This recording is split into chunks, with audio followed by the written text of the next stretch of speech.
Hello everyone, how are you doing? This is MD Tech here with another quick tutorial. In today's tutorial, I'm going to show you guys how to resolve if an authentication error has occurred and the function request is not supported, and it'll have a remote computer location, and it'll say this could be due to the CRED SSP encryption Oracle remediation. For more information, see, and then there'll be a Microsoft domain. So pretty straightforward tutorial, guys, and we're going to go ahead and jump right into it. So we're going to start by opening up the Start menu. The first method is going to apply for Windows 10 Professional and Higher Editions, which is going to entail going through the Group Policy Editor. So that's what we're going to do for the first part. If you're running Windows 10 Home, we're going to have a solution for you guys through the registry, but that is a little bit more involved. But we're going to start with the Group Policy Editor, so I'm going to go select that. Again, if you don't see this option, just fast forward in the video a little bit, and I'll cover the registry editor method in a couple minutes here. But anyway, now that we're in the local group policy editor, you want to expand underneath computer configuration, double click on the administrative templates folder. Again, underneath computer configuration, don't do the one underneath user configuration. So I'm actually going to just collapse that whole selection, don't want there to be any confusion. So again, computer configuration, then expand the administrative templates folder. Same thing for system, so you can double click on it too, expanding it by the arrow, or double click, whatever works better for you. And then there should be a credentials delegation folder here. On the right side there should be something that says encryption Oracle remediation. Go ahead and double click on that.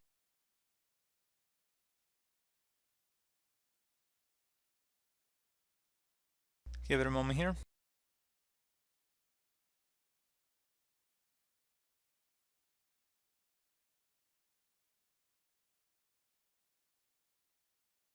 You want to set this to enabled, and then where it says protection level, you want to click inside this drop down. Set it to vulnerable.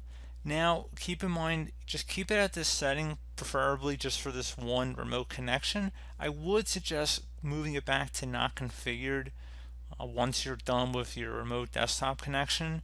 So I really wouldn't recommend keeping it at this setting. I would recommend once you're done, just set it back to not configured. But you know, to each their own, but I would suggest that. And it's honestly, you know, it's not as bad as it sounds, to be honest with you. It says vulnerable, but you know, if you're not comfortable with that, you're welcome to switch it back once you're done. I mean, it's really no harm, no foul. So just keep that in mind. I'm going to go ahead and select apply and OK. Close out of here. Now you would just restart your computer, and that'd be about it. So if you're running Windows 10 Home Edition, there's a more complicated way to go about doing that. So in this way, we're going to have to go open up the Start menu, type in regedit, so regedit. Best match will come back a registry editor. We're going to go ahead and right click on that and then select run as administrator. If you're prompted with a user account control screen, go ahead and select yes. Now before you proceed in the registry, I would suggest you create a backup of it, so if anything went wrong you could easily restore it back. And in order to create the backup, it's very simple. Just go ahead and left click on the file tab and then export. File name, usually the date that you're making the backup, is what I recommend. Export range should be default at all here, and I'd recommend keeping it as such, and then save it to a convenient location on your computer. And now ready to begin. So go ahead and expand the HK local machine folder by double clicking on it. Do the same thing now for the software folder. Same thing for Microsoft. Should be a Windows folder, so you might have to scroll down a little bit. Right here, go ahead and double click on that. Same thing for current version, and then same thing for policies. Right here, double click, and finally there should be a system folder. So just go ahead and left click on that one time. While you have selected the system folder, you want to right click on the folder itself, select new, and then select key. You want to call this key CREDSSP. Since we went to the group policy editor, there's already a folder in here for us for that. But if you did not have that, you'd have to go type in, again, you can see it says CREDSSP. If you already had it in there, you don't have to create a folder, but you probably will have to in your case. So once you have that folder here, you'd want to go right click on this folder. If you did not have the CRED SSP folder, right click on it, select new, and then key. And the name for this key would be parameters right here. So again, I already have it here because we went through the group policy editor, but if you didn't, you could right click on the newly created CRED SSP folder, select new, and then you would select key and you name it parameters.